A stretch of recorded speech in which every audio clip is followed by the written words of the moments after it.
Fierceness, the champion 2-year-old, and it's his crown to lose. He's going to be the favorite.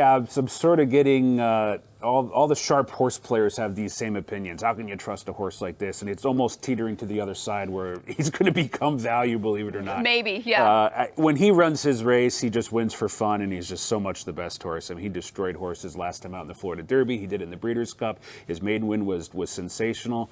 But then, dabbled throughout those running lines were a couple of clunkers, and it does make you wonder, makes you cause for pause. Especially in a 20-horse field where getting out of the gate is going to be, I think, the most key spot for him. Well, I think the opposite to that is he's got Johnny Velasquez, yes, who obviously has done very well in the Kentucky Derby over the years and is a veteran rider. And when you watch races day in and day out, every rider will sometimes find themselves in a weird spot. You never watch a replay and say, hey, Johnny V, what were you thinking? He's always in the right spot. Yep. So he'll be able to adapt if he has the horse that's willing to do it. And you also have to trust Todd Pletcher, who, I mean, he knows what he has. He has a horse that's brilliant when on his game. And I'm sure he's doing some things in the mornings to try and work on whatever quirks this horse may have. So you have to trust the team a little bit. But again, it's a gambling game. He's going to be the favorite. So if you're against him or you have reasons to be against him, I'm not going to knock it.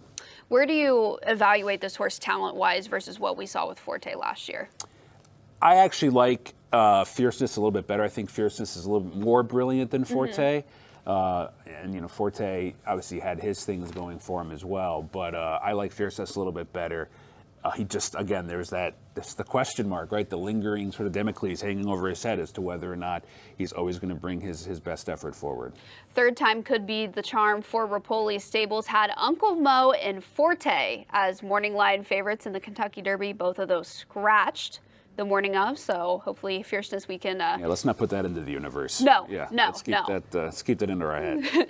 Third time's the charm potentially there for them, but Todd Pletcher, John Velasquez, as you mentioned, know how to win Kentucky Derbies, and if this horse has the will and the way to do it, I think he's the fastest horse in this Don't field. forget, he's also got tactical speed. Yes. And obviously the Derby pace often is on the sharper side of slow or fast. So if he can adapt to that as well, that is just another asset that he has. Post will matter for him. Post matters for everybody. Yeah. Post really will matter for a horse like this, because if he doesn't get an advantageous post or in a tough spot, that does make the task that much more difficult.